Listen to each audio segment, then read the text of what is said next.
Do not interrupt. Good. Let me also interrupt me than the interviewer. They can argue that they made fishery romantic and viable and everything else, that you are riding on what they set in motion. You know, Julius, the CDC can say many things. They can say many things. You see, whenever we speak, people say, produce evidence. If they were doing it, nobody knew. They lack the capacity and the ability to produce NAFA, evidence. we all knew that. So, NAFA was one of those places that you all praised, even Julius, in the opposition. You all say, yes, Julius, NAFA was doing well. Julius, so what I'm saying is what happened in 2025. Okay. What happened in 2025 that the president reported on. We made the fishery sector so inducive that many Liberians are now producing. I mean, they are now going on the sea to catch fish because there are storage facilities for them. My man Benin say, "Oh, we're not producing petroleum." How many countries producing petroleum? Of course, petroleum will always import, but the factors that made our petroleum products prices high are the factors that you were incapable of tackling. Those are the factors that we tackle. For example, we tackle the factor that is associated with the political leaders of Jacob Jala. So the thing is, and he talked about transportation. Let's look at it. When we say the economy is getting better, it affects transportation. Under the CDC administration, people used to pay $20,000 to $25,000 from Monrovia to Zwedru. Between $20,000 to $30,000 from Monrovia to Maryland. Right now, from Monrovia to Zwedru, you pay $5,000. That is a saving of at least 15,000 Liberian dollars. That is a saving from here to Maryland of at least they paid 8,000 now from here to Maryland. You are saving at least $20,000 or between $15,000 to $20,000. What does that do? The economy is like Benedict and others will say it increases purchasing power. You cannot dispute that. You cannot dispute that. The time people used to take to stay to wait for taxis, for cars, for keke, they're no longer taking that time because time itself is a factor of money. Now you go that cars, even at rush hour, cars will be parking and waiting for people so that you do not kill that time. You see. Yes, you wanted to say something to that. You know, before that's, move on to the next that's why I said when we come to this forum, we should come with fights. If people don't have it, they can stay home. The scenario with Musa Bilede, I'm not part of CMC, but we're listening to even Senator Nukwe. The 35 cents they took from the storage charge, the MD can call and verify that. It didn't affect the price of gasoline. They only reduced it from the storage. It was a bucketing under what they call storage fees. They redistributed, they reappropriated it and took some for what they call, roll form of for the yellow machine purchase. They took some of the money from there for yellow machine purchase. So they got reappropriated that money. That's the correction I wanted you to make. They didn't reduce to say, okay, because you are paying 35 cents, it affected the price of gasoline on the market. We are reducing it to 5 cents and you're not paying anymore. No. They're saying we're not giving you that money. We'll take that money and reassign it somewhere else. One quick information. The IMF has just issued a release today.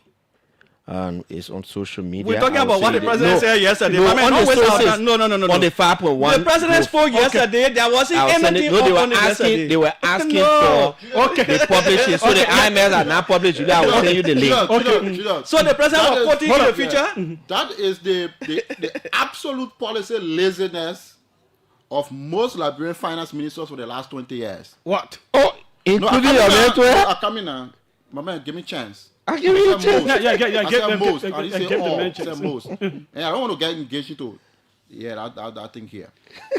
The overfix section, right, with macroeconomic numbers, macroeconomic stability, 5%, all that kinds of MACRO. Yes. It is just, I mean, it is sickening. And somehow we at least a little bit well traveled. Look, when you go to countries like Rwanda, you go to countries like Ghana, you go to emerging economies, for example, right? You barely have any discussion about what macroeconomic stability and all of that is because of a very weak policy environment. And okay, let's be clear here. The macroeconomic policy environment of this country at least has been restored. The balance of the macroeconomy has been restored largely from the policy perspective. Expansion in the credit environment so that more and more people can have access to cheap credit. We want to see transformation in agriculture where you have mechanization. More and more Liberians can now grow through and we can expand value chain. We want to see fixing electricity. LEC today 9 months. LEC today is currently on its knees. We do not have sustainable power generation. We want these structural issues to be tackled and addressed. For you to have more Ali, Gafwan, Joseph Boga to still be coming after 20 years. We've rectified all these macro fixes. We've done all of that. To still be telling me about macroeconomic policy, PFL regulation is absolute profound degree of laziness. And I think the Liberian people are now tired of that recitation and all of these things. We want to see real things. We want to see jobs, good quality jobs. We're not talking about you give me a job for 6 weeks after that collapse into poverty. That's not what we're talking about. We're talking about quality long-term jobs that will improve people's living standard and that will make people prosperous. If you're not able to do that and you can't be flashing 5.2%, nobody getting overly excited about that, then you don't know what you're talking about. Okay. One inquiry quickly.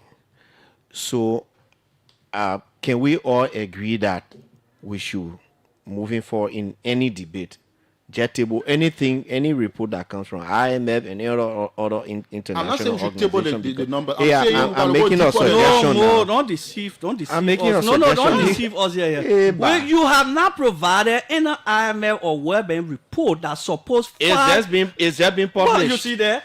So the president yesterday. So the president was quoting futuristic data. No, but because you did a master degree. You did a master degree and did a thesis. You are not quoting data in the future. You quote data that have passed.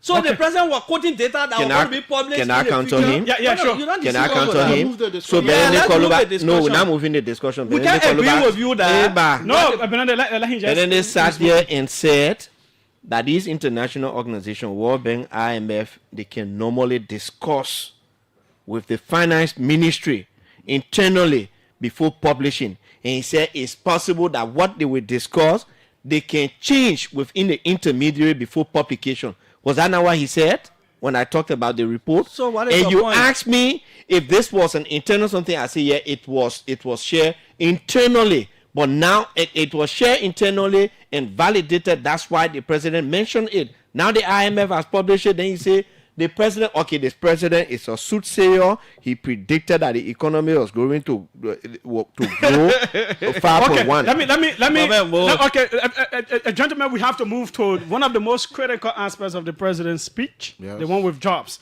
Before we do that, let me read this quickly. It's just coming in published by the IMF. It's a breaking news.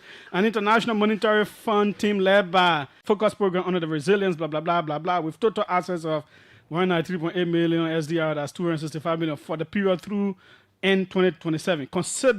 Consideration by the IMF board is tentatively scheduled for early March 2026. At the conclusion of the discussion, Mr. Kim issued the following statement. IMF staff and Liberia authorities have reached a staff-level agreement on the economic and financial policies needed to complete the third review of the ECS supported program. A staff-level agreement was also reached on the request for an arrangement under the Resilience and Sustainability Facility, which aims to help Liberia address its long-term vulnerabilities to climate-related shocks and strengthen its pandemic preparedness. Liberia's economic and financial reforms continue to progress, supported by favorable macroeconomic outcomes. Real GDP growth is estimated at 5.1% in 2025, up from 4.0% in 2024, driven by strong mining activity and moderate expansion in the agriculture and services sectors.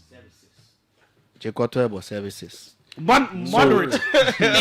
You know, Julius, I agree with you, right? Before, it wasn't even moderate. No. Now, I said the baby is born, the baby is starting to walk. Is starting to walk. Okay, gentlemen. So we're getting there, Jacob. That 2 years? We are getting there. We're going there.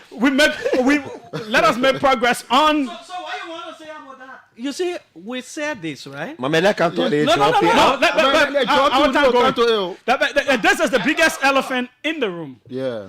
Jobs. Because it is about people's disposable income.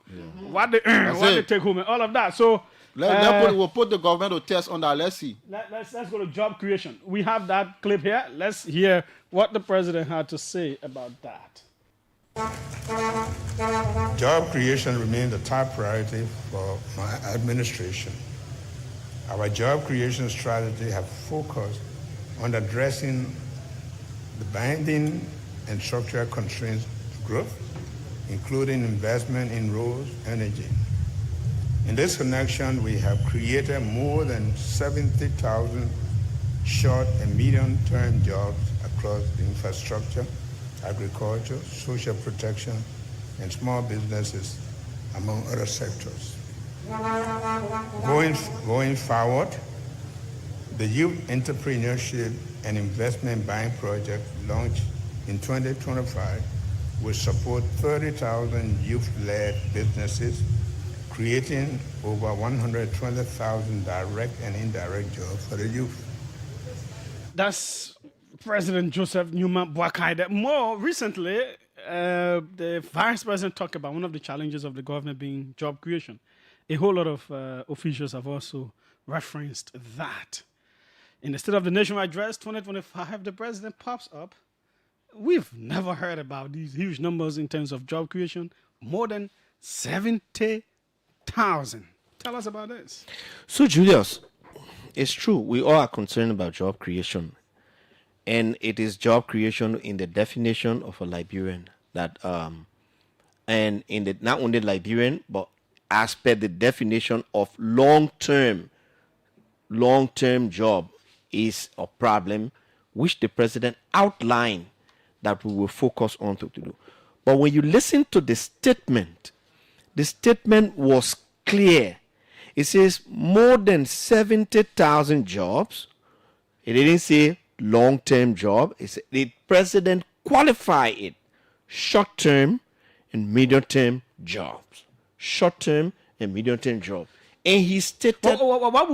What would be the description of the short-term jobs? And okay, so short-term job could be 1 month, 2 months, 3 months. Okay. Medium-term job could be, 4 months. Medium-term job could be like if I have a contract with an NGO. Mm-hmm. Maybe I have a 1-year contract, a 2-year contract. Those are medium-term job.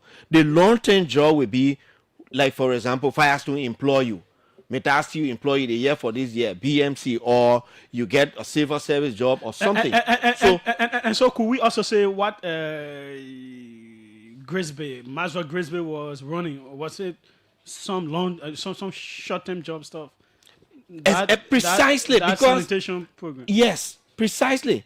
And those are things that people don't take into consideration. When you read the statement, the president said we connected 63,000 homes, electricity, right? Those connections were done by people who got short-term job. Water and sewer, for example, we connected 4,000 plus homes. 4,000 plus homes.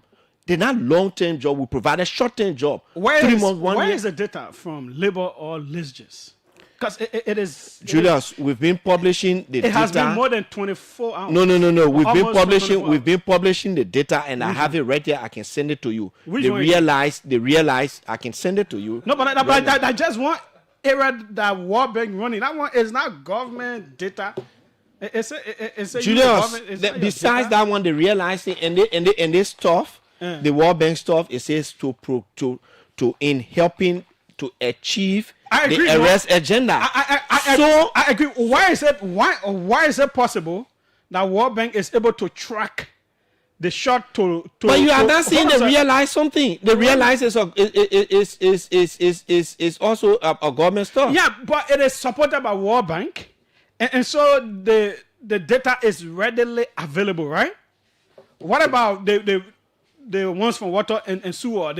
But I just told you the ones from public work. Where is the data? The data are there, and that's why the people have the data. Ooh. Today, if you listen to the Minister of Information, he talked about these job creation. I mean, can holistically. Can one of them send now, me Julius, for example, again, let's come here. We're talking about data, right? Yeah. For long-term jobs, for example, from the industries, I'll tell you,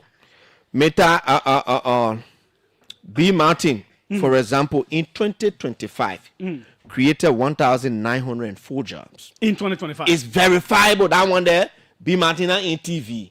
Your journalists, you can call them. Sethi Bredos created 813 jobs. In 2025. In 2025. Ashland Metal Liberia created 1,080 jobs. In 2020. And these are long-term sustainable jobs that we're talking about. Then Ashland Metal, they are contracting companies. There are things that they outsource to company. They created 1,297 jobs. In 2025. In 2025. Firestone created 505 jobs. So just across these companies in 2025, that's 5,599 jobs. 5,599. And these are long-term jobs. Now, if you say we are lying, bring alternative data. No, we need. Hold on, sir. This is from Ministry of Labor, for example. Okay, but what I'm talking about. That's from Ministry of Labor. So this one is total number of Liberian employees in the private sector between the periods 2023, 2024, and 2025. You see 2025 at the end. Yeah, I see total new jobs created during the period January to June 2025. 5,599. So this is is there no available data for the total 70,000 plus jobs from the Ministry of Labor? There is. Now again, right? Where is the World Development Index has been tracking job in this country, job creation, short, medium term, long term job since 2005. Okay. Since 2005, the data is there, and on the average, I saw that paper. Oh, you saw it? Yeah. You disagree with it? No, but then okay, so it says. It says 2023, 75,288 jobs were created. 2022, 104,156. 2021, 76,872. The 2025 bid. No, in there, I'm saying 2025. Maybe the printer left it off. So What is there? So you not brought CDC. It's that you are jetting about CDC. You can't bring something that helps CDC. No, it starts from 2025. Yeah, no. What? From 2005. So Julius. Wait. Show the thing. So Julius. No. I'm saying 2025 doesn't exist. I'm saying this is the document that Mo Ali brought, folks. So what is on it is from 2005 to 2023. And the greatest So job number is in what year? it's in 2022. 104,000. No, you know, so I was actually trying to print the whole stuff up. So you brought something that helps CDC. No, it doesn't matter. What I'm trying to tell you, Okay. No. Wait. Let me get to the picture so you can send me your own too. Send me the at 2024 and 2025. It's not there. No, So- it's there. Eba, stop arguing. Stop arguing here. So you read it back and forth. They don't have 2024, 2025. They do. I download it to print on two different sheets. And so more finally, so that I can go to them on the job question. Is it possible for the Ministry of Labor or LISGIS to just provide for us the comprehensive data? Julius, Because not just saying this company did when this. you go to LISGIS website, whenever they do their labor survey, which we all can have problem with, LISGIS will tell you unemployment rate in Liberia by the labor standard is between 3 to 4%, which many of us can have issue with. In fact, the first labor survey they did during I Madam know Salif early era, time it was a big thing. and they publish it when and they they have say vulnerable employment. they have I get- also they define employment. The Ministry of Labor, the reason why you don't really want to run with these statistics, because International Labor Organization define employment as anything you do per day that earns you $1.25. That's employment. So for example, if I get up in the morning, like all of those who ride motorbikes, they are gainfully employed. But when you ask them, are you employed? They tell you no. Those who own keke, they are riding. they are gainfully employed. The people who sit on the street to shine shoes, they are employed. The people who go to local, per international labor standard, they are employed. So is that the Is that the kind of employment we are talking about? No, that's not what we're talking about. What the president talked about is genuinely short-term job where people get up in the morning, they go to work, and it creates opportunity for them to get earning on a monthly basis, 2-3 months up to a year. Good. Let's go to Benedict on this. We spent a whole lot of time. They may have more time, or so you want to give my same time. Yeah, no. It doesn't necessarily have to be the same time, but you can go ahead. So here is the point. When we do these discussions are coming out of a baseline. And that baseline is the promises that the Unity Party made to the people not making the comparison, they're not making the judgment in abstract or in vacuum. Moali and the rest of the Unity Party folks told the Liberian people, Georgia was incapable. That's the reason why companies were not coming. When they win election, they will bring more companies like Lamco days for people to get jobs. They will bring in more NGOs like Madam Sally days for more jobs to come. Now they have won. All the NGOs have left the country. The companies are not coming. The only one company here that ArcelorMittal. So the people not finding the job. When you tell them that we created a job, the people are like, no, that's not the job we're talking about. So the job actually the people are talking about, that the NGO job, that the company jobs. But here is the point. When Moore talks about the created short-term job, there will always be these kind of short-term jobs. But when you look at job classification, you got what we call decent jobs. You got vulnerable jobs. When you got somebody riding keke, wherein policeman get vest today and run behind him, he go fall down the keke spot, he not able to face it, he doesn't have job again. When you got women selling how they call it, match bar or selling goods in wheelbarrow to red light. Yeah, you say they got job. That one more say they have created job for those people because they got goods in wheelbarrow selling.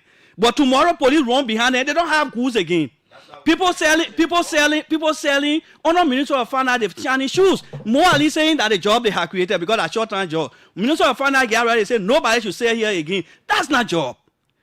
One way we must admit as a country, but the people think that they know all, but we can admit that as a country we have not been able to establish a data mechanism where we can track jobs. Okay. But because they want to lie, they say they created a job. The first labor survey that was done around 2005 was done at Labor Ministry. The documents were still left there in cartoons. They could not complete it when we took over. So the truth is there is no record system of tabulating jobs in the country. The Union Party is good at presenting lies to be true. So they will not want to admit. So that number is a false number. That number, not get false, but it's a job, for example, is a vulnerable jobs. For example, you go on Lofa Road, right? The Chinese company is facing the road there. And then they hire my sister to stay on the road and be waving gold. They got two color of how they call it? The red and the green.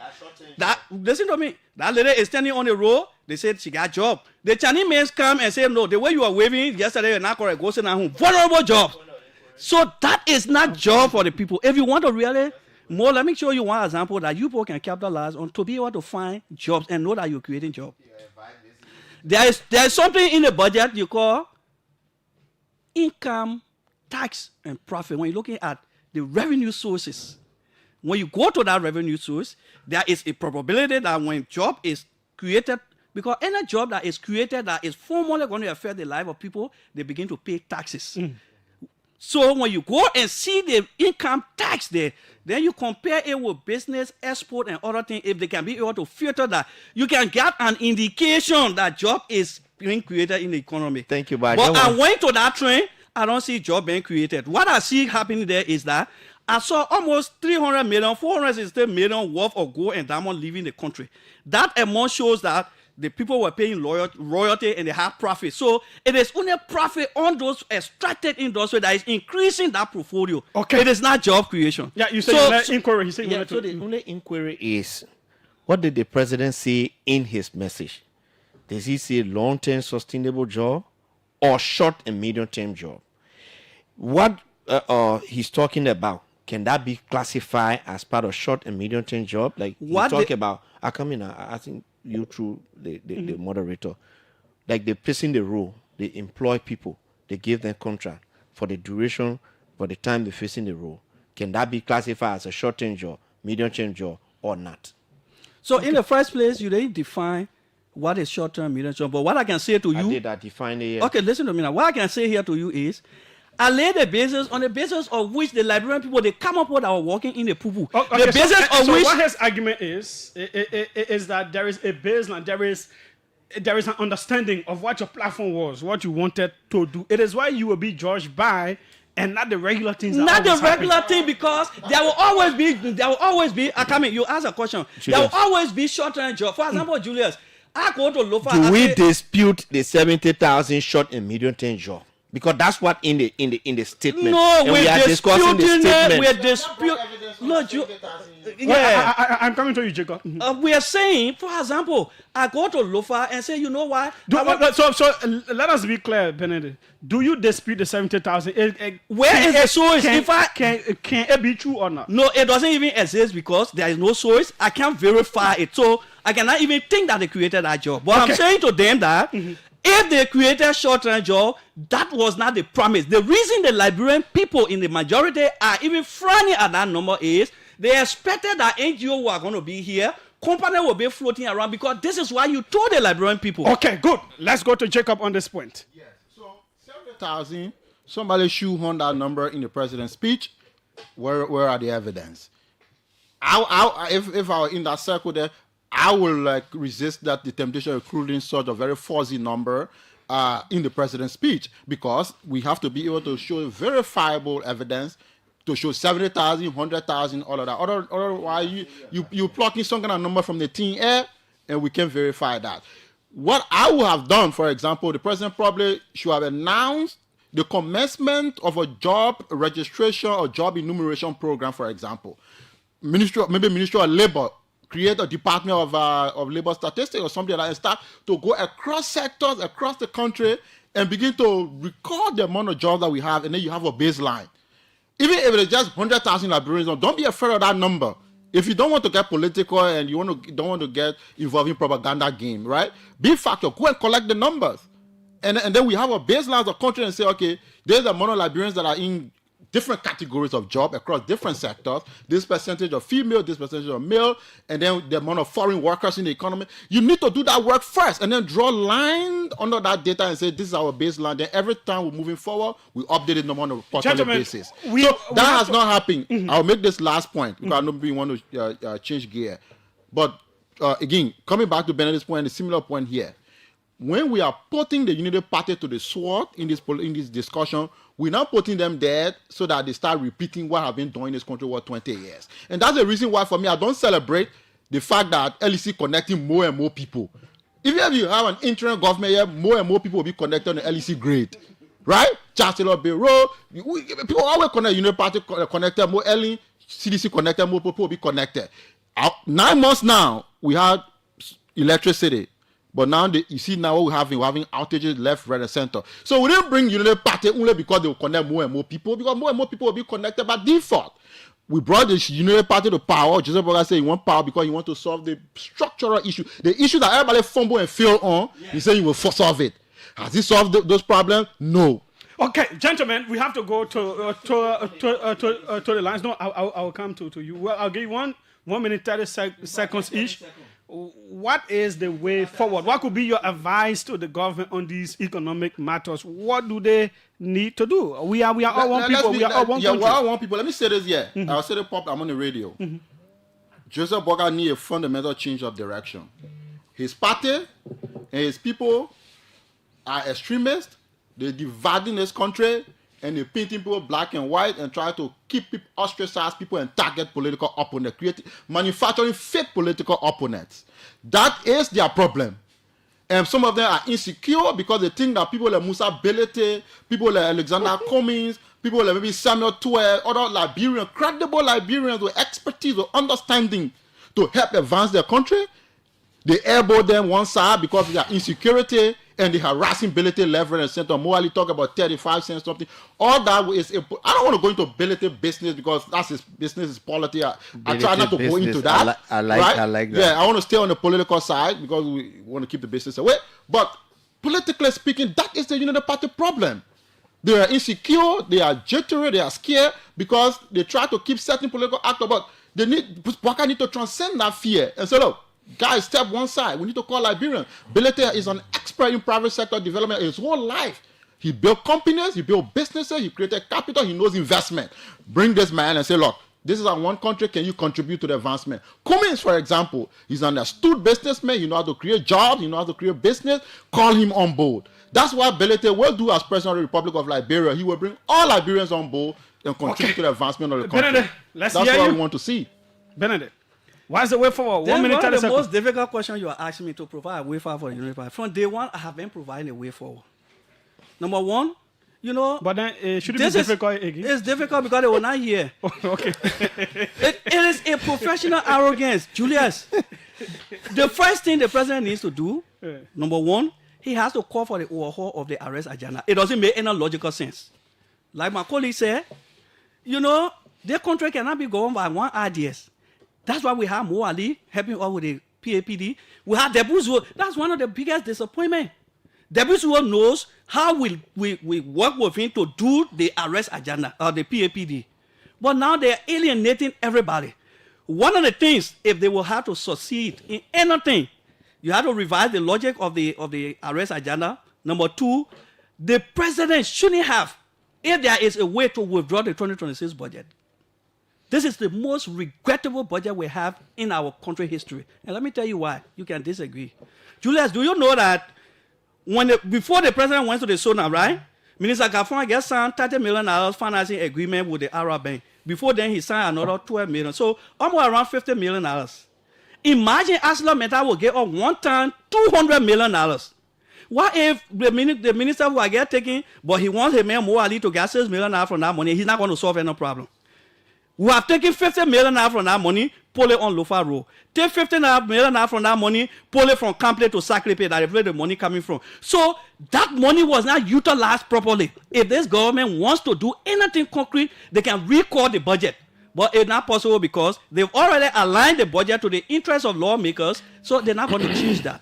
The way forward for them is they have to see all Liberians that have skills and capability to move this country. Look, Julius, I can work with the government until the end. I will still find fault. So don't be afraid. Okay. Use the people until you get to the point of election. We will not finish development till Jesus Christ come. Okay. Okay, Mo, what do you think?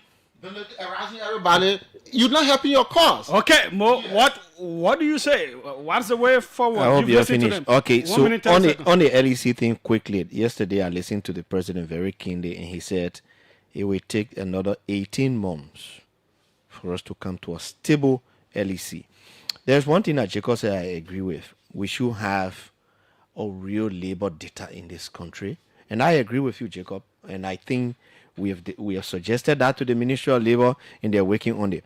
Now, Benedict, the Lofa Road, we don't need to take 50 million from the Meta money to put there because the Lofa Road, we've already sourced financing from it and you'll be Let the mentor. Let the mentor. We got to take few calls. Let the mentor. Mo, you just go ahead. The man might go. And so we already have that finance, so we don't need to so we're taking that money and put it to other tangible projects. You are hurting. The CDC is hurting. Jacob is hurting. The CMC is hurting because they never, in their widest imagination, in their dreams, thought that the budget under the Joseph Newman Baka government will reach 1 billion. We reached the budget there, so Benene is so angry. He said, "Oh, withdraw that budget." We're not withdrawing it. We implement that budget. As a matter of fact, the finance minister has announced that there will be supplementary budget, which means that we will earn more than what the budget is. So we will supplement the budget. Thanks.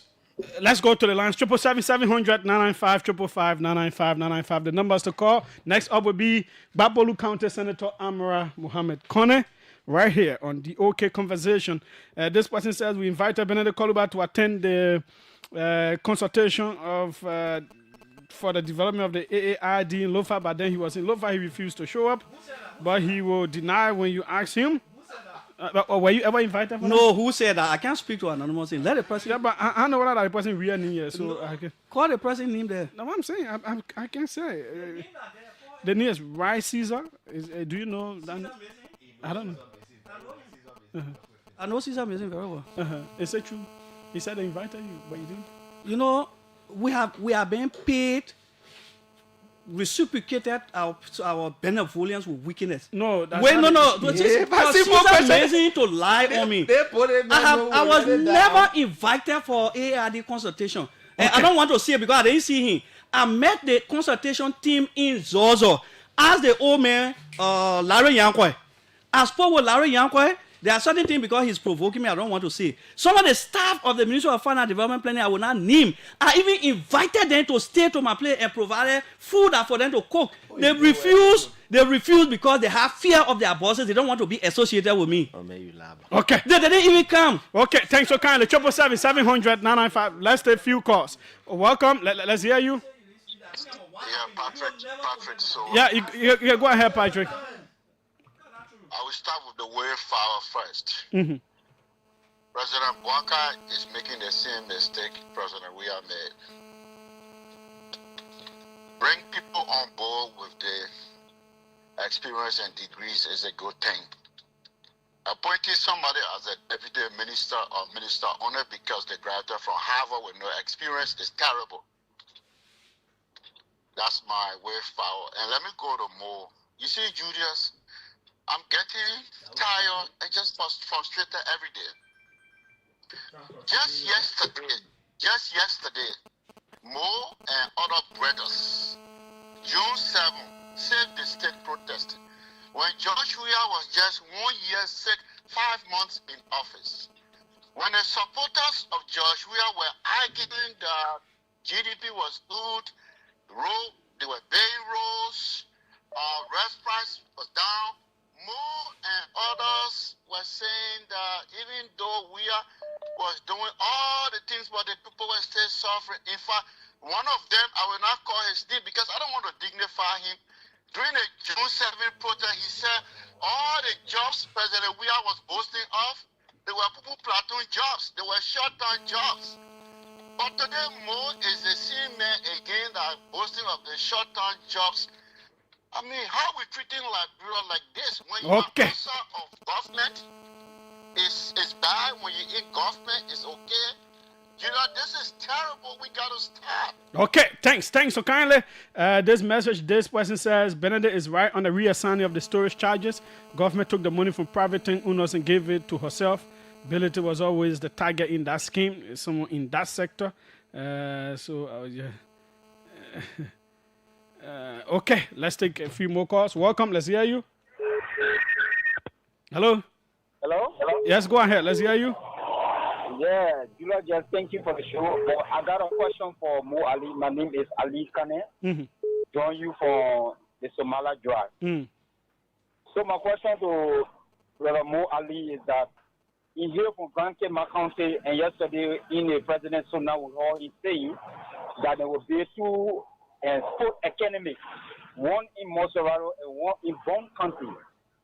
Mo Ali, do you agree with what the president said yesterday? I saw that Senator McGill posted that after he posted that Cape Mount needed something like that too. The company has said that they are going to build a similar thing in Cape Mount. So. Yeah, so that is the update for today. Do he agree with what the president said yesterday in from Grand Cape County? Okay, and thanks so kindly. It's a huge amount of food from there. Okay, thanks so kindly. Let's go international. Welcome. Let's hear you. Yes, hello. Hello, can you speak louder? Yes, thank you, Julius. No, you very low, Sylvester. I don't know why. Can you hear me now? Better. Yeah, thank you, Julius. I think you see, sometimes if you basically outside government and want to engage or indulge into propaganda, it can be very easy sometimes. You see, Mo Ali is basically struggling. He said even he printer left some of the writing out. Yeah, I know about that bad thing the printer do. The printer brought CDC numbers. You can see Mo Ali very disoriented today. No, man, I don't think so. I don't think he's disoriented. No, seriously. Very disoriented today that he's struggling to even shift blame on the printer basically. But Julius, let me quickly say this. In the absence of detailed verifiable data, whatsoever the president says, trust me, we need to stop this. And that's one of the things I want to call on the guys to stop changing this old man to, because it's going to cause, yesterday when the old man left from that place, he almost like rubbing all his eyes, looked very tired, because most of those fake a report they wrote out for the president to read to the Liberian people, they didn't just do injustice. It's been very insensitive to the woman. Okay, thanks. So kindly, let's take orders because of time. Our next guest, I'm sure he's either around or should be here. Let's hear you quickly. Thank you, Julius. How are you? I'm fine. So, the studio guest. Julius, my name is Alasko and I call you from Kakata. Julius, I know the guys have spoken about a lot of issues in the studio, but basically I just want to ask Mo Ali this one question.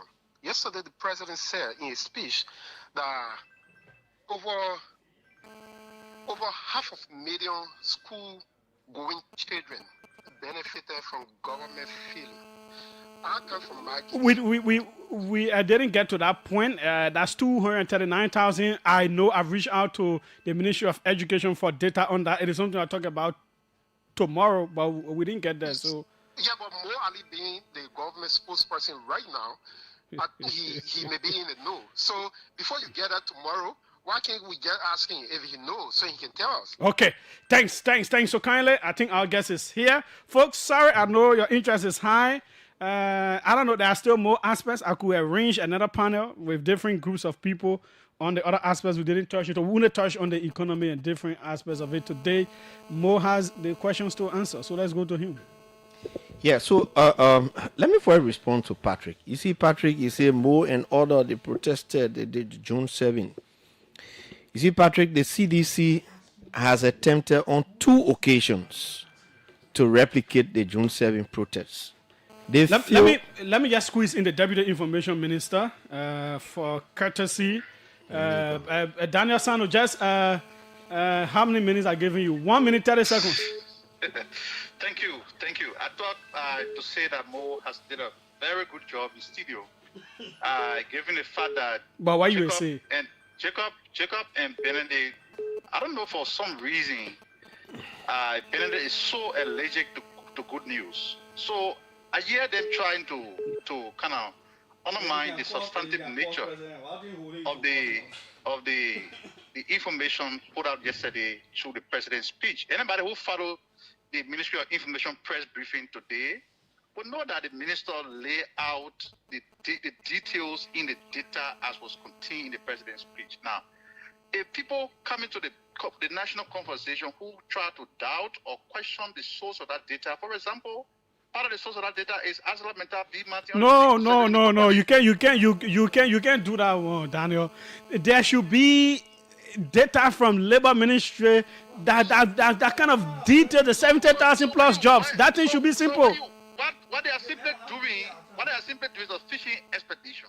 Who done? The data being released by the government is what the government approved. No, is what the government but the government hasn't released any comprehensive data on the 70,000 jobs. Where is it? Did you follow the Ministry of Information press briefing today? Can you just send it to me, please? Send it. Can you send it to me? So I will forward it to you. Okay. The point I want to make here is that if people thought that everything that happened in the country over the last 1 year was going to be contained in the president's speech, the president would have spoken for 73 hours. So this is why you were supposed to release the data. Simple. Thanks so kindly. So Julius, let me just conclude by saying we're not sure of the data. Yeah, send it. So you must send a journal. Okay, be laughing. Yeah, Mo, you can answer the question, then we wrap up. Yes, so I was saying on 2 occasions they tried to replicate June 7 and January 6. They could not because the conditions that existed, the hardship, they are not existing today.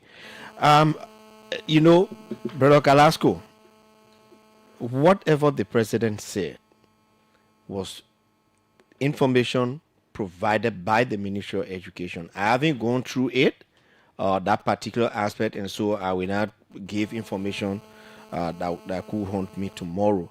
But I can say to my brother from Cape Mount, Aliyu, I personally engaged B Mountain last night, and there are issues that we discussed which are private, I cannot disclose. But one thing I know is that B Mountain is saying that they are committed to the county. I too am concerned that they are operating in Cape Mount, taking our gold. And yeah, it's not a bad thing to bring the stadium to the sports academy to Monserrado to carry to Bong. They say the one that going to Bong is financed by their auxiliary there, the MMG Gold.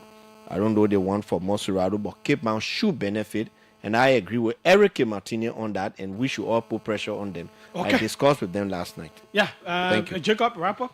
Yeah, sure. 30 seconds. Thanks for the time. I will close by saying that the Mind Party, the CMC, Musa Hassan Bilete, we are offering something very creative. Now, listen, let's be clear here. You know, I'm someone, we don't have a lot of time, but as some of us have been very active politically in the country for a long time, you know, over 2 decades. We've seen the Liberian problem. We've seen Liberian presidents have come, fumble and fail to solve the real challenging problems of our time. And I've come to the conclusion, after years of study, years of investigation, that the only viable practical solution to the intractable problems that we face today in this country can only be derived from the tools and the mechanism of business. That's why we bring Musa Hassan Bilete to the fore, to use business solutions, to use his experience and skills in business to prosper our country and prosper our people. And not Boakai, and not Wea, and not anybody Absolutely not. I think Mr. Boakai is a great statement, he's an elderly statement, but he does not have the tool, the relevant experience to solve the job issue, to prosper this economy, to create improved living standards What of our about people. Wea? Wea has 6 years, and I think he did not deliver on his tax. That's my point of view on that. But I think Musa Hassan Bilete can move the ball forward down the road and he can deliver the Benedict, call about 30 transformation that we need. seconds. So I don't want to go to an opposition fight here.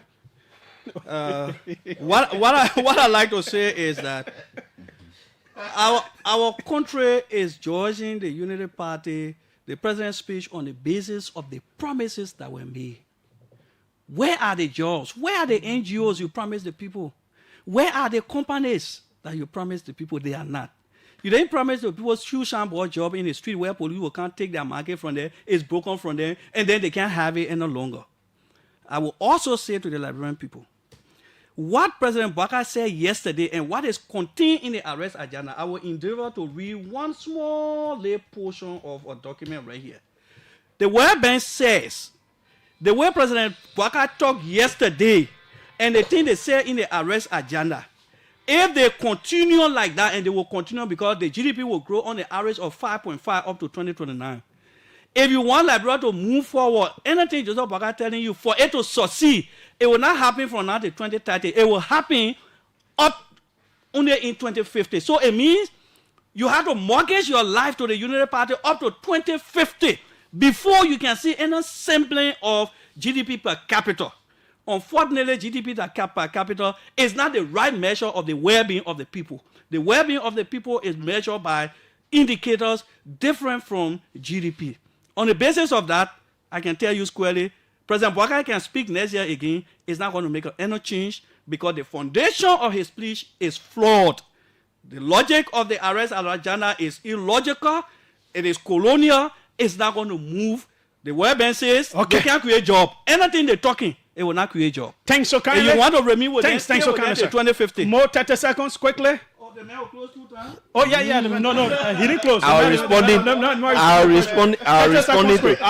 So Julius, quickly, we are on course to achieving most of the things that we promised in 2023. And by the time we can get to 2028, you will see things changing very, very dramatically. And like the president said, the state of the nation is better than in 2024, and it will be better in 2026 than it was in 2025. Have a good time, and thanks to my colleagues for the debate. Thanks so kindly.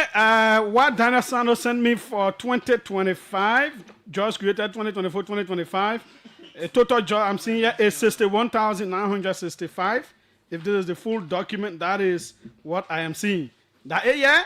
Oh, and I said it again. Yeah, that's what Daniel Santos sent me just now. So again, let's take a quick break. Senator Amara Corner is coming in.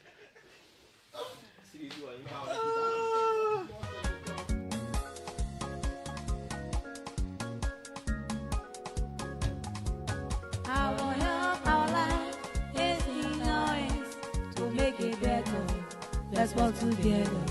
My people, hello. My name is Dr. Catherine Thomas Cooper. I'm the Chief Medical Officer of Liberia. I got good news for everyone. The government and the partners last year started to give malaria vaccine in 6 counties in Liberia in the southeast. We are now ready to carry the vaccine to the remaining 9 counties. My people, the malaria vaccine will be given to children from 5 months all the way up to 2 years. Our children will take the vaccine 4 different times to help reduce malaria from catching them fast and for them not to get sick with malaria. The vaccine is safe, available and free. No paying money for it. So let us carry our children to the clinic or the hospital for the malaria vaccine. When we carry our children to the clinic or hospital, the doctor people will tell you more about the malaria vaccine. My people, even when your children taking the malaria vaccine, we must always make sure that they sleep under the mosquito net everywhere and every night. Let us also remind you that when our children are taken to the clinic, we must make sure that we carry our baby vaccine card. Carry your 5-month-old children and your children less than 2 years old to the clinic or the hospital for malaria vaccine. The vaccine is safe, available and free. No paying money.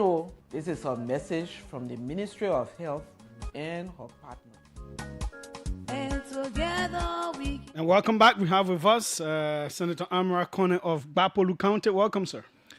Thank you, Julius. Happy New Year to you and to your listeners in Radio Land. Many happy returns, and we Thank you. And we are glad to always have you. Thank you. Happy to be here. Make yourself available. Let's start straight in your county. Yes. There was a letter circulating that a particular town rejected some 3,000 Liberian dollars that you gave them. That okay, yeah, you keep your $3,000 for Christmas or whatsoever, because what they desire from you, their leaders, is far more than that. It's not about those tokenistic gifts. First of all, why will you decide to give to allegedly give people 3,000 LD, a whole town?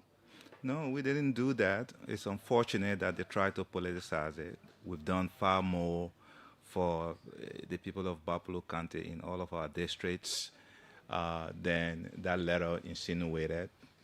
What I did during the holiday season was to identify with my citizens at the clan level. Clan level. Okay. The idea was that usually there would be clan activities, culminating football games by young people and so on and so forth. So we dispatched our county coordinators with 40,000 LD each for each clan. How many clans? I think we have six districts, Siaka, and we're talking about how many clans here? About 28 clans. Wow, 28. Yes. So that's 40,000 to each clan. Yeah. So let me run my numbers quick and see how much in total. 28 times 40. Okay, 28 times 40. That 40,000. That would be $1.12 million. Right. And I have to say here that not all of the clans received because of the challenge of transportation. Okay. But majority of them did. Okay. But then the idea was that, you know, at the clan level, you have the clan chief, you have the elders, then you have the women, the chairlady and the women, then you have the youth, that they will make the decisions on how to spend the money. In this particular instance, they made a decision that since there was no central clan activity, they would just spread the money among the towns so everybody benefits. And then, you know, a son of the town who is a unity partisan, I think he's the AD camp to the president in the county, chose to politicize that. And it was unfortunate. You mean to the superintendent? No. He's a partisan of the Unity Party. Okay. He's from that particular town, but he is the county ADC. Oh, okay. In the event the president goes there. Oh, okay. Yeah, and then he decided to write that letter. So immediately we contacted the elders, the chiefs, the women, and other young people. They disassociated themselves from it. It's not a big deal. We are still committed to our people. He comes from a district that is basically surrounded by rivers. The St. Paul, you know, bordering it with Bon County. And then you have the Via River with Lofa, and then you have the Tuma River with the other district of Bokomo. So the one bridge that connected this district with Bopulu, the capital of the county, collapsed some 4 or 5 years ago. We've been working, meaning the caucus, Senator Boto Kane, myself, and other 3 lawmakers have been working with Public Works Ministry with the help of the chairman of the Public Works Committee, Senator Abache, to reconstruct that bridge, that Bailey Bridge. We are told that it's on a ship now, on the way to Liberia, and it should be installed this dry season. Meanwhile, the bridge on the St. Paul River also, construction has started on that under this Barker administration. There were some design issues that the Ministry of Public Works is trying to correct, and then they will resume the work now. So we're working. Which one Musa Ability wanted to do that the ministry said? That was the Broville-Bopulu Highway. Okay. There was a bridge there. The ministry intervened because they assured us that road is earmarked for pavement in the next rounds of PPP contracting on roads. Can you give us a quick recap? 2025. We all saw your lawmaking initiatives and oversight here, and all of that. But in terms of things you did in your county, what are some of the key things you did in your county in 2025? Well, we rehabilitated the road from in Bama district from Yangaya Junction into Yangaya and Nyaboe. That road had not been touched for over 2 decades. And then we also reconditioned the road from Yangaya Junction to Weswa. This was not a government-funded project. We use our legislative project money to provide temporary relief for our people in Gemulala district by investing that in a ferry that could, move about 1 truck and another sedan into this region that I'm talking about until the bridge is fixed. That ferry is ready for deployment. I should have met with the Public Works Deputy Minister for Technical Services today, but because I had to come here, we pushed the meeting to tomorrow. We brought in a consignment of medicines and medical supplies for our hospitals and our clinics worth some $600,000, fully funded in partnership with friends in the U.S. On the education front, we also brought, I believe, 44 container of school materials, books, and other instructional aids worth about $500,000, which were successfully distributed among the schools in the county. So last year was a good year for us in terms of focusing on health and education. This year we intend to really work with our colleagues on the infrastructure front, particularly the road front, now that the yellow machines are coming. Okay. Now, the president delivered the annual message to you, the lawmakers, on yesterday. let's start with your general impression. Well, the impression is that unfortunately, I hoped that the president had delivered that yesterday's message in the joint chamber of the legislature that was burned down. Investigation is ongoing. This is the second year that we had to welcome the president in the heat. His guests, cabinet, and other. That I didn't feel good about that at all. I hope that we in the legislature, the leadership will correct that problem before the next SONA. But overall, the president, as you know, SONA, the state of the nation, it's a broad statement, that covers nearly everything in the country, from security to the economy to basic services, infrastructure, governance, rule of law, youth employment, so on and so forth. I thought he covered the bases. I used to be in a executive branch before. Ministers and agency heads who don't hear their agencies record in the speech really are not happy. So that is why SONAs can take so long. But the president did very well. I thought he delivered a good speech, and it's the meat of the speech that is being debated by everybody now. Mm-hmm. So, going into the meat of it, you were at Ministry of Planning, then Minister of Finance and Development Planning. Yeah. So, a whole lot of these things hang on the Ministry of Finance and Development Planning. Correct. The meat, what was your key takeaway? Okay, let me focus on the bright spots first. Today, I deliver a statement, official statement on the president's message yesterday. I agree with the president that the economy is stable, inflation is down, reserves are up, prices have stabilized, exchange rate as well.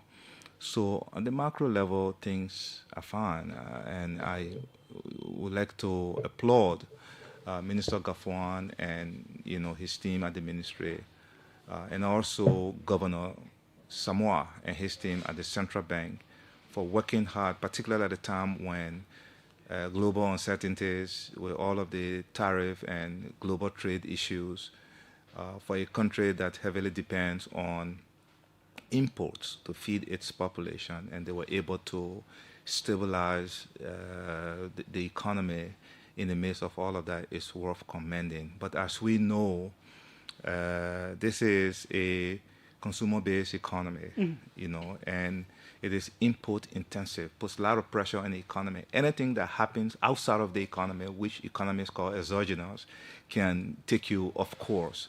So we saw that mid last year, and we hope that the right shocks, absorbers, have been built in the economy to absorb any future shocks. But overall, the economy is stable. But the perennial issue for all of us, including the economic management team, is this bread and butter issue that we all talked about last year. And to define it in simple terms, it's about livelihood, it's about hardships, it's about mom and dad coming home and making sure that their children don't go to bed hungry. Before we get to that, why is it always the growth numbers? Sometimes they go up, but there is always still this disconnect with the reality on ground. Correct. The numbers are going to put, the country, how to get money is not easy. Okay, so the growth numbers are important because macroeconomics covered the entire country, and the government focuses on that. This is mainly the finance ministry and the central bank's job. Then you got the micro economy, which is commerce, trade, and so on. That's the MRCRO. Correct, MRCRO, micro. So this is the one that really we are struggling with. So why is it the case? Well, it's a combination of issues. It's a combination of, the circular flow of the economy, if you know what I'm talking about. We talk about government, household, and businesses. So this is very tricky. And our economy is mostly seasonal. July 26th and December, Christmas time. The economic cycle around this period can make or break the other quarters in the economy. And in this case, when the purchasing power of this growing population is not big enough, they cannot buy from businesses. And, it is really, really refreshing to see the magic that Double and his team are doing at the LRA through reinforcements to be able to generate massive domestic revenue in light of the fact that a lot of people are unemployed.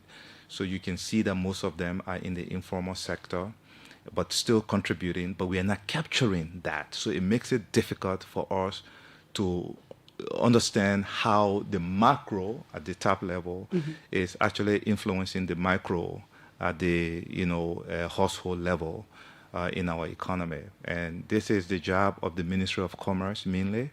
And we need to encourage legislators to begin to track those macro numbers to see what we're doing. But most importantly, the informal sector is where majority of our work, of our labor force is. The carpenters, the bricklayers, the mechanics, the pimping drivers, the keke drivers, and so on.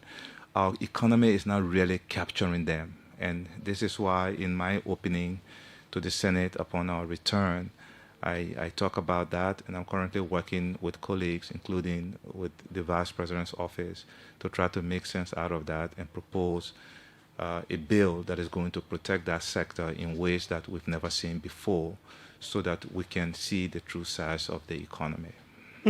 Okay, now 5.1% confirmed by the IMF today in their release on the 2025 growth numbers of the economy. The president also went forward to talk about the reduction in prices, of some basic commodities. So then it should be speaking in the lives of the people. If prices reduce, that should help the purchasing power of the population, isn't it?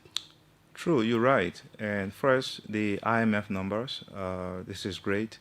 We met with the IMF last week, I believe, at the Senate. The mission was in town. They told us about this, and some of us really encouraged them to be cautious with releasing numbers, maybe prematurely, because you recall at some point last year, they released a revised growth number, and that really showed that the economy had contracted, to 4.0. To 4.0%, and then they've come back now to say 5.1. So we encourage them to really work closely with the authorities here, the executive branch, legislatures, finance ministry, and so on, to make sure that they agree on the numbers before they release them. Because when we make appropriation decisions vis-a-vis the budget in the legislature, the first few pages that the president includes, the finance ministry includes in the budget are the growth projections. So the budget is expected to grow. So you make this decision, and the future budget, like when they say projection for 2027 now, you will see it in the budget. It's based on the growth numbers. So it helps to make good decision. And if the numbers are not refined and agreed to by the parties, the authorities, and the fund, it makes life difficult, particularly for the Ministry of Finance. That's one. Second, what was the second issue? The president talked about, what was it? The prices. Yeah.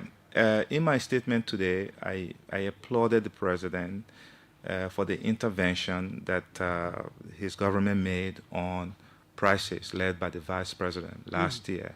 But the truth of the matter is prices are still high in many places across the country, because even though we've seen a reduction here in Monrovia in major commodities like rice and so on, And we've seen a reduction in the storage fees at FPRC. Drivers are still charging fares that they were charging before the reduction in the storage fees. So this people keep complaining about that. correct. So this is affecting. So what are you, the leaders, going to do about that? Well, we just have to continue to remind the president, because he's working on it. He's made some progress. The VP is heading that. He's the president of our Senate. We continue to talk to him, continue to flag them in our counties. Some counties are better, some are struggling. Our responsibility is to keep reminding them how this is impacting our people. And this year, with this new focus now, this is the third year of the administration and the biggest budget in the history of the country. I think it's an opportunity to course correct and fix most of these problems. Do you see it significantly altering the course of national development, this budget? Yes, I'm very optimistic, with strong revenue generation, and we see, more increasing fiscal discipline. I am positive. I think our challenge is going to be implementation and the audacity to hold each other accountable. To say, hey, Julius, come on, you're moving slowly. You have to deliver. We don't have much time. That kind of constructive engagement. And are people going to get used to that and not try No, to our culture, as you know, is hierarchical. We have, when you're a minister here or you're a big person or maybe you have political ambition, every criticism, constructive or otherwise, is very sensitive to you. And then people tend to react, in the negative. He's trying to undermine me, he's trying to do this, trying to do that. But if we, particularly our generation, if we really want to be the leaders of tomorrow and fix this country and build better on what our father's generation didn't accomplish, then we have to remain friends and agree that we will tap your shoulder and say, hey, you got to move fast, you're moving slowly. Otherwise things are going to affect all of us. And I think people should take that in good spirit. One of the key takeaways from this whole SONA has been this, and we'll get your perspectives on it. Yeah. Job creation remains a top priority for my administration. Our job creation strategy has focused on addressing the binding and structural constraints to growth, including investment in roads, energy. In this connection, we have created more than 70,000 short and medium-term jobs across the infrastructure, agriculture, social protection, and small businesses, among other sectors. Going forward, the Youth Entrepreneurship and Investment Bank project launched in 20... Okay, we'll bring that down. But people were alarmed by the numbers. Short to medium-term jobs, 70,000. Were you alarmed? No, I was not, for the following reasons. One, the president did mention in his statement that these were short-term, temporary jobs. Yeah, short-term to medium-term. Yeah, medium-term. Most people miss that. That's number one. Number two, I'm also, there's a lot of data out there, but the ones that most of us work with is the World Bank data on the employment situation in our country. All right, the World Bank, estimates that 2.8%, of formal sector jobs. People working in the formal sector are unemployed, and the official number of Liberians working in the formal sector, meaning white-collar job and so on and so forth, mining and other things, is about 2.6 million. That data is out there. I think what the speech writers didn't do was to put this into proper context for the president to deliver in ways that the country will understand. and they missed that opportunity, and this is where the confusion is coming from. But these, like the president said, were short-term jobs. They were not sustainable jobs. They were not jobs that will go on forever. Would you advise him to have reported on them? Is it? Yeah, what but is the significance? But of talking differently, about I would have advised him to acknowledge that there is indeed an unemployment crisis in the country.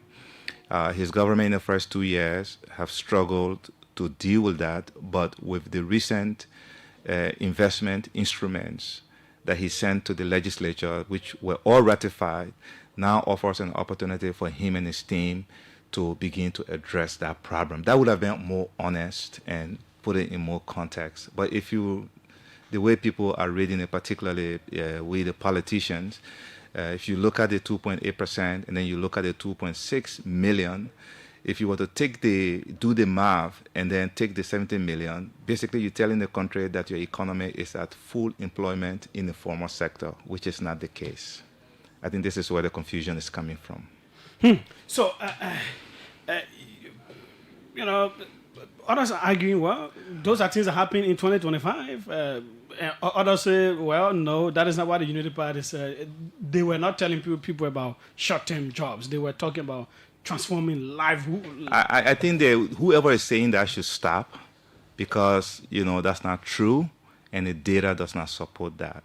My honest advice to my friends in the UP is to acknowledge that the unemployment challenge in this country. Yes, short-term jobs were created. Every government has done that. But I can challenge you today, if we knew the names and the phone numbers of most of the people in that 70 million group, they would tell you that they are now working. 70,000 group, they would tell you that they are now working. So those of us who look at the formal sector know that with this number, if those who are making that case would tell you that the formal sector economy is at full employment. That's not true. What we need to understand is that the majority of our economy and those working in the economy are in the informal sector. These people are not being counted. In Cote d'Ivoire, for example, a taxi driver is calculated in the employment census. Okay? Here, it's not. Why? Because we did this when I was Minister of Planning. You can ask Minister, I believe... Is it the vulnerable employment time? Excuse me? When the war, vulnerable employment was... Correct. Vulnerable employment, exactly. That was a big thing. That was a big thing. We were even afraid to tell the country what the official unemployment numbers were. Everybody in the cabinet was afraid to say it. It was big. And so we just left it. And since that time, I don't recall, and I stand to be corrected, that any government has attempted to really do the employment census of this country in both the formal and the informal sector. Somebody is alive and has, institutional knowledge about this, and Dr. Liberty. Yeah, he did this, and we gave him all the support. The donors gave all the support. But because of politics, we were afraid to announce the policy.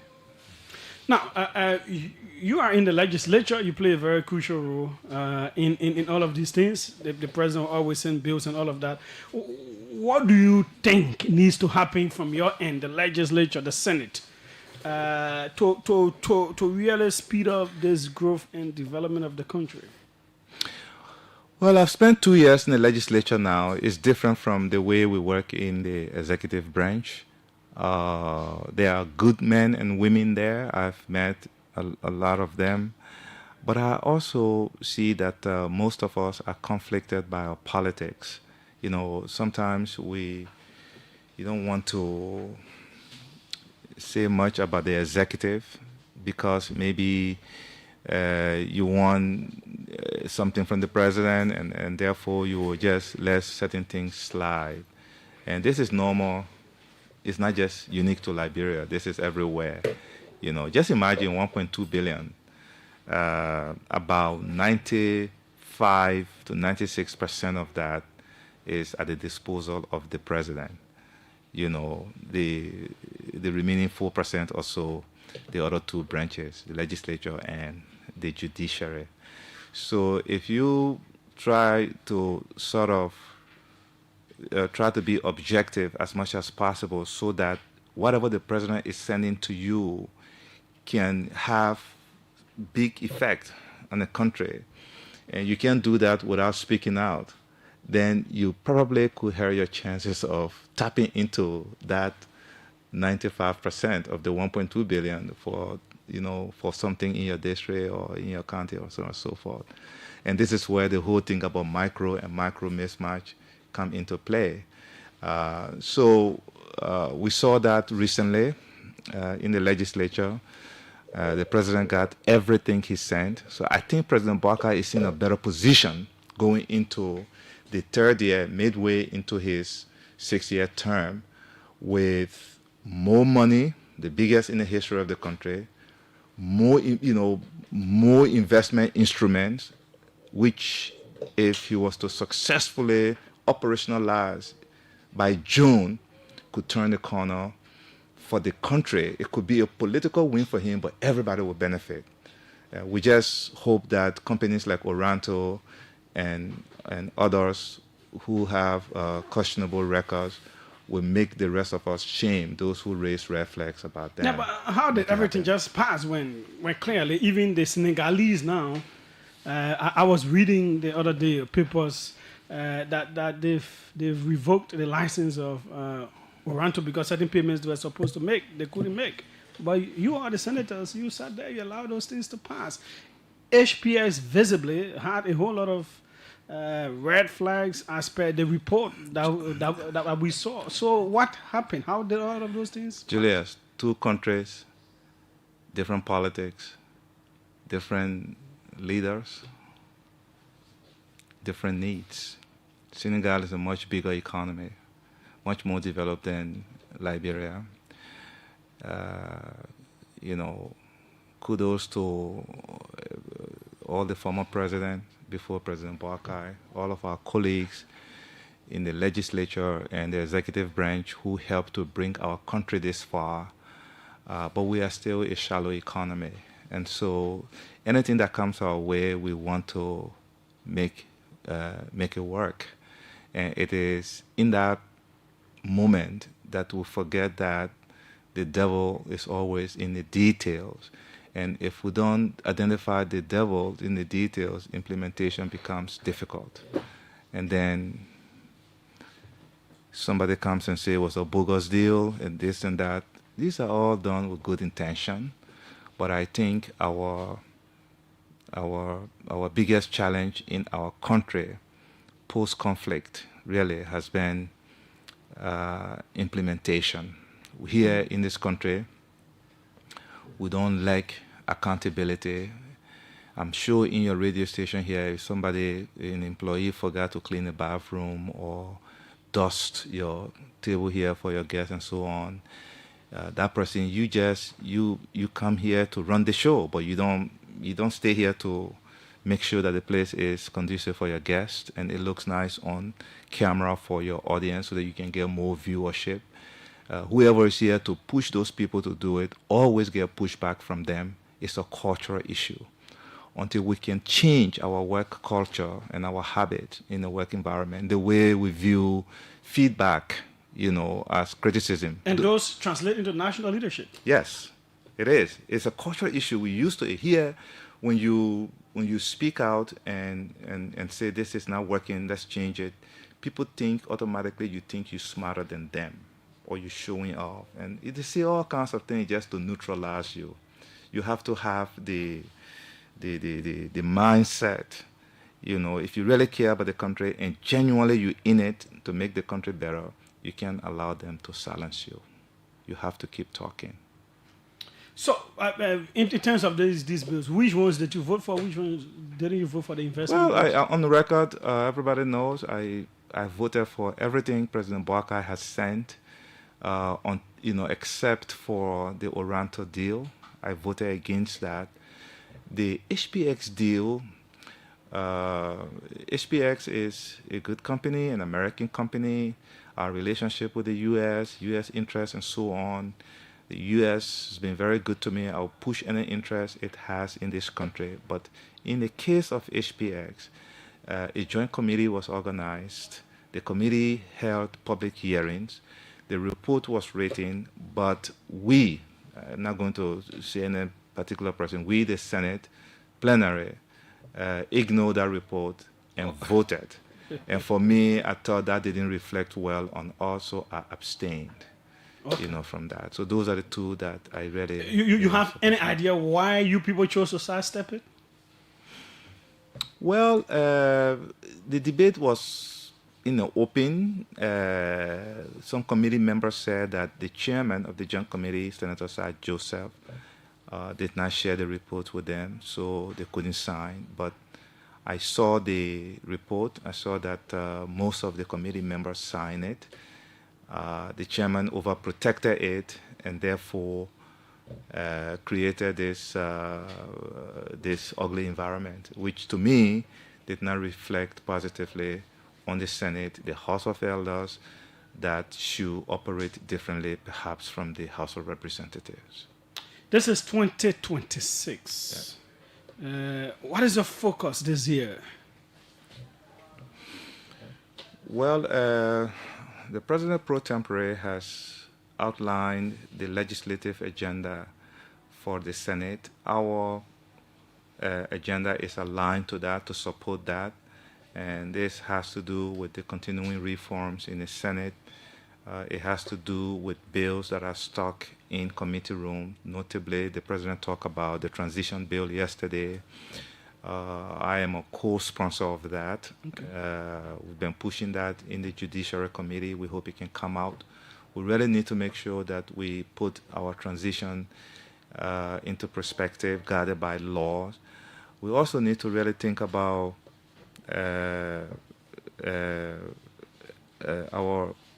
our elected officials. I'm not talking about the legislature, because I know that there's a public outcry about the benefits we get there, and I understand that. But in the case of presidents and vice presidents, when they leave office, the benefits we have for them is too small.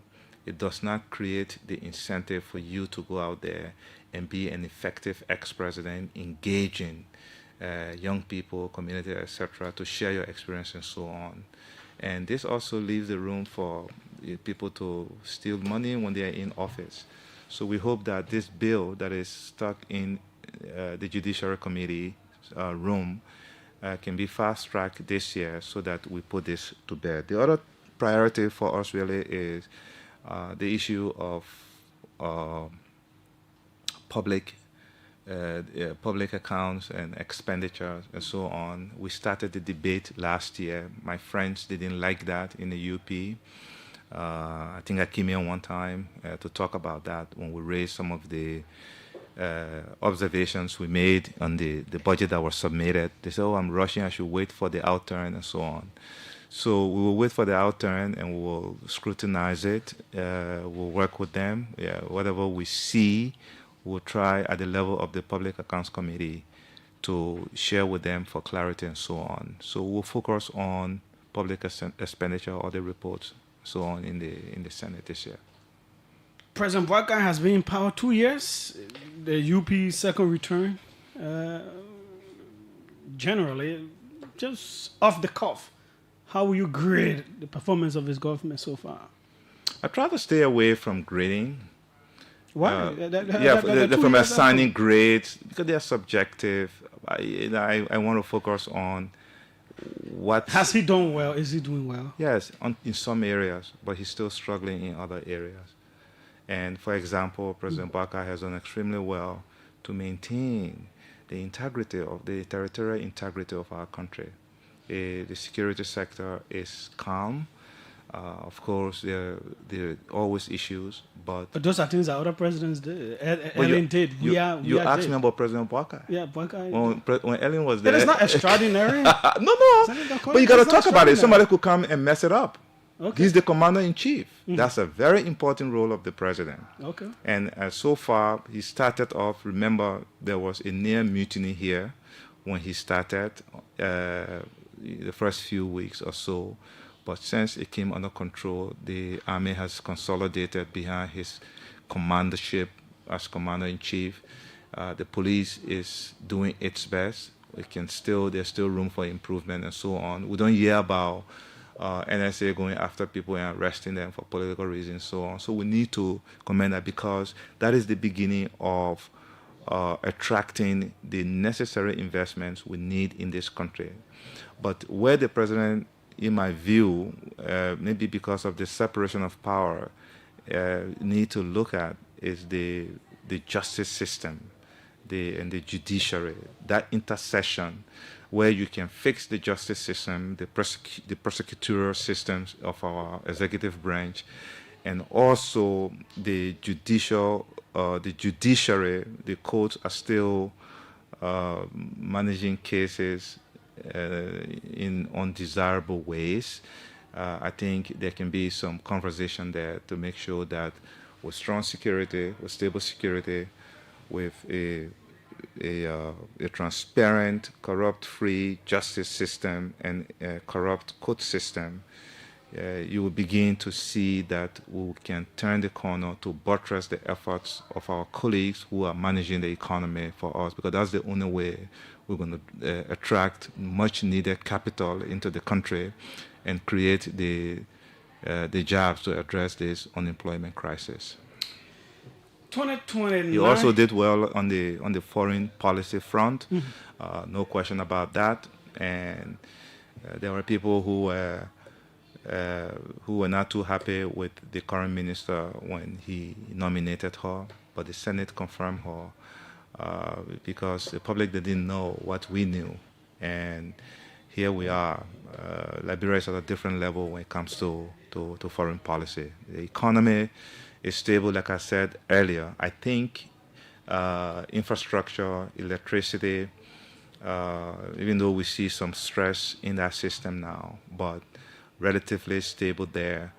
And I think with additional funding, the new management can expand, generation capacity in the next year or so to address this perennial issue of dry season shortage. The area that the president can do well on, honestly, and he talked about it yesterday when he said that he was going to personally lead the effort to relocate the Palm Grove Cemetery in the broader context of filthy Morovia, the oldest republic next to Ethiopia on the African continent. Monrovia today does not represent the age of our country. And I think whatever he can do as the leader to steer all of us to make that better, it will be in the right direction. Sanitation, Mo Ali was just here. I said today that he's done well to connect some communities, and that's going well. He needs the funding to increase that. But sanitation is lagging behind, and this is affecting health outcomes with everything the health ministry is doing. And that, plus the challenges, the continuing challenges of volunteer teachers in classroom, most of whom are not qualified, is affecting our standing on the Global Human Development Index when we are like 178, on that list. So those are some of the things I wanted to talk about. Yeah, we'll take just few calls, but before that, in just 15 seconds, 3 years from now will be 2029. We know Musa Ability wants to be president. We know other people who already want to be president. I'm a Kone, Senator, Bapolu County. Are you eyeing the presidency 2029? No, I have not developed the fire in my belly yet to eye the presidency. Seriously, and I'm being honest. I want to be a good senator. I want to be an independent voice. I want to be able to work with other people on tough issues. And I want to focus on that over the next few years. Are you positioned as well for the vice presidency?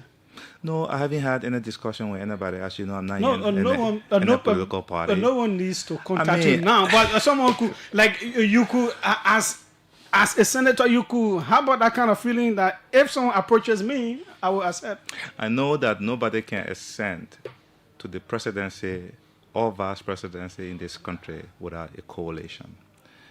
When I join a coalition in the future, and my coalition colleagues deem that I I can be a better VP or something else, and they are willing to take the chance with me, then we'll discuss it at that point.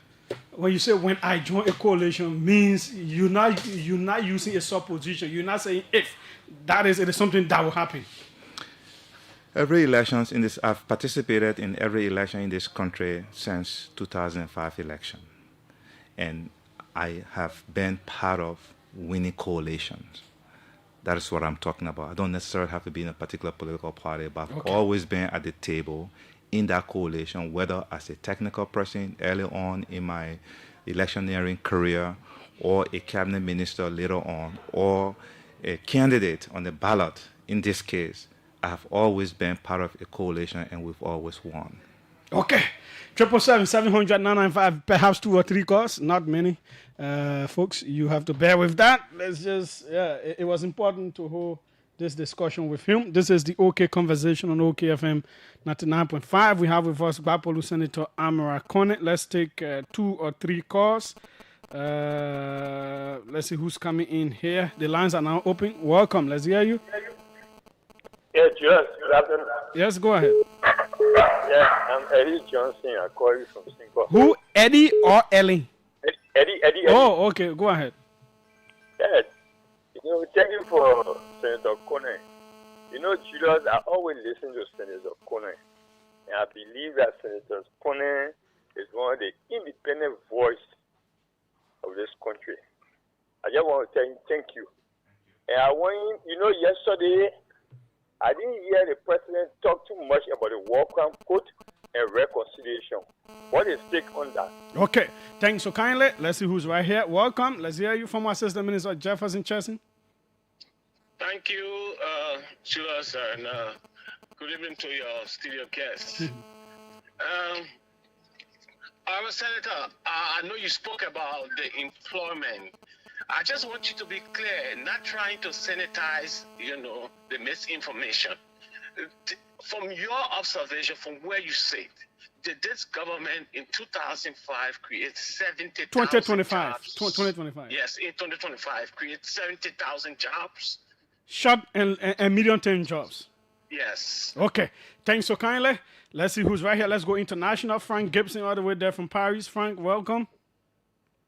Good afternoon, Julius, and good afternoon to Honorable Connor. Now, it is now confirmed that there was actually 3,000 Liberians that were given to those people. Whether the government is for Unity Party or what, Senator Connor has just confirmed that yes, he did give the people to me. No, that is not what he said. No.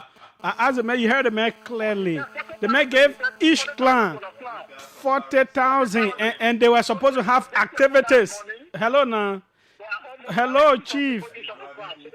Hello? But when I'm Frank, the many gave the money that y'all go share it on towns. They said they were supposed to have games and all those kinds of stuff. Yeah, 3,000 money anyway. Thank you for that, Honorable Connor. And what I said here is that Honorable Connor said he based on legislative work, not with government money. But in the same vein, he said it was a legislative money that was that's being cheap, It is shameful that lawmaker will sit and say, yes, they got 150,000 of the Nigerian money separate from their budget, from their salary, and they still say the federal government money. Okay, thanks. Okay, thanks so kindly. Let's bring in this final one from the international line. Welcome. Let's hear you. Hello. I don't know why this call is not okay. Let's squeeze in. Let's try this one again on the international line. Welcome quickly. Hello. Hello. Yes, thank you for having me. I don't know what is happening again. I'm not hearing you. You need to speak differently. The way you did it first. Thank you, Julius. Okay. Sylvester P. here quickly. Let me say a wonderful good afternoon to the Senator. The neo-progressive movement, the moribund. Yes. Let me bring to the attention of the Senator, because he served the last Minister of Planning and Economic Affairs, then went transition to the Minister of Finance, and then eventually they merged the Minister of Planning and Economic Affairs with the Minister of Finance and Development Planning, and also bringing the former Budget Bureau. But I listened to the President yesterday in his legislative agenda. He said he's going to be submitting to the Honorable Legislature, the National Planning Commission to strengthen development planning and budgeting. I just want to find out from the center if that's not overlapping, basically. Or maybe going back to what existed before. I saw a post from George Werner, and he seems... Exactly. I want the senator to really comment on that because he's about the last minutes of... Okay, thanks. So kindly, because of time, we'll give the senator 1 minute, 30 seconds. Okay, I will start from the last and then go up. Hopefully we'll do it. First, Sylvester, on this one, I assume that the president has had conversation with Minister Gafwan about this. We created the Ministry of Finance and Development Planning that brought in the Ministry of Planning and took out the revenue component some 10 years ago. You know, it's been a decade. So from time to time, we should refresh our institution. We should review what is working and what is not working.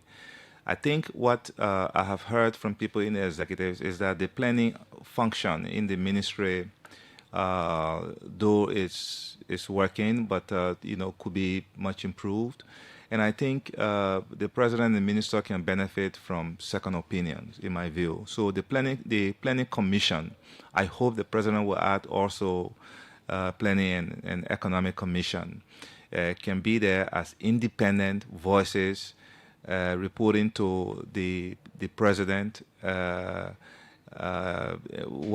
he will be able to be in a position to align what the Ministry of Finance is proposing in terms of economic planning and development with these independent thinkers so that we can get the best outcome. It doesn't hurt to review that, and I will support that if that is the agreement between the minister and the president. On the job front, former Assistant Minister Chessin, I said in my discussion with Julius, I also mentioned it today in my statement on the SUNA, that yes, I do believe that the government created the 70,000 jobs, but these were just short-term, temporary jobs. They could be the beach workers, they could be roadside, brushers. There could be many things. All of us did that. The CDC did that. The first UP government did that. But these are not sustainable jobs. I think the context in which the president put it, and we got to be fair. I know politics is charged. We got to be fair that he says short to medium-term jobs.